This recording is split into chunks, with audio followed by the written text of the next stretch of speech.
Face à la recrudescence de l'insécurité dans la ville de Gao, des jeunes volontaires ont mis en place une brigade de veille opérationnelle depuis mi-juillet. Nous sommes au quartier général des patrouilleurs ce vendredi 11 août. Les superviseurs donnent les dernières consignes et font les derniers réglages. Il est minuit 30. La mission de supervision débute au quartier Gadey, encore appelé deuxième quartier. Nous embarquons dans l'un des véhicules en compagnie du superviseur Abba Aman pour sillonner les grandes artères et les rues de Gao. Ici, toujours au 2, c'est le quartier Gadey, mais ici, c'est le secteur Chambukona. Et vous voyez, nous sommes sur le site de Kankou Moussa qui est là. Et voilà, nous sommes au niveau d'une des bases de Gadey. Dans la ville, des jeunes ont érigé des barricades de fortune aux différents postes de contrôle et nous signalent leur présence à l'aide de torches. À chaque 50 mètres environ se trouve une barrière. Les contrôles de pièces d'identité et de vignettes sont réguliers. Ce motocycliste apprécie. Je suis très content parce que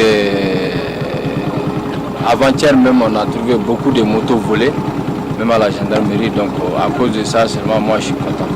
Donc moi quand même je fais tout mon effort pour le donner de courage pour que le patrouille là ça se continue quand même. À Sosokwera, plus précisément en l'angle de l'école fondamentale, plusieurs braquages ont eu lieu à la tombée de la nuit.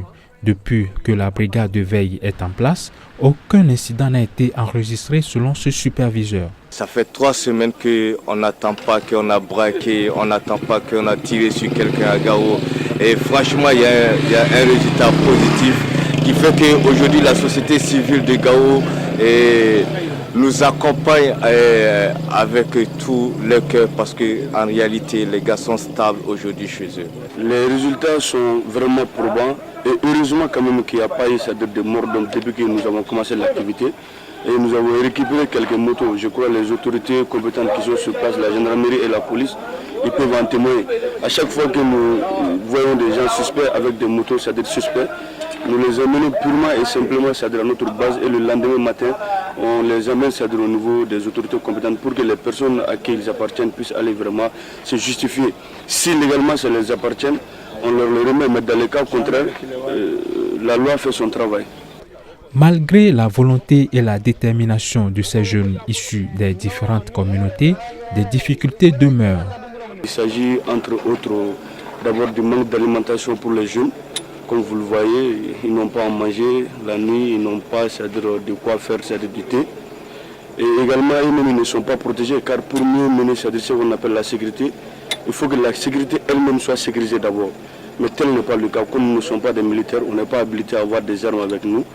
Mais quand même, on le fait avec le maximum, sur le minimum de conscientisation sociale.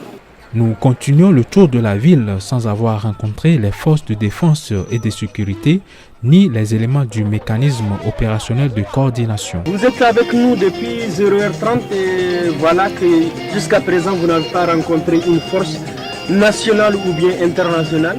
Nous sommes quand même là et c'est les jeunes qu'on rencontre dans les rues en train de sécuriser leur propre population. Selon les membres des mouvements de résistance civile, toutes les forces présentes dans la ville ont été informées avant le début de ces patrouilles. On a participé à beaucoup de rencontres de sécurité où on a expliqué notre objectif qui est vraiment d'aider les forces de sécurité à sauvegarder les personnes et leurs biens. Toute la nuit, les superviseurs circulent en sensibilisant les jeunes à la non-violence et à être courtois envers la population.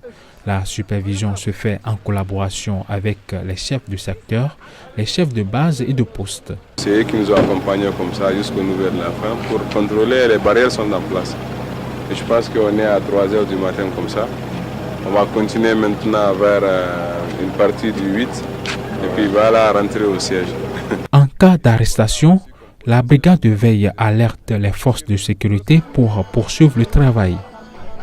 Il est 4h du matin, nous retournons au quartier général des patrouilleurs. Les superviseurs se rassemblent pour discuter et faire le bilan de cette nuit-là.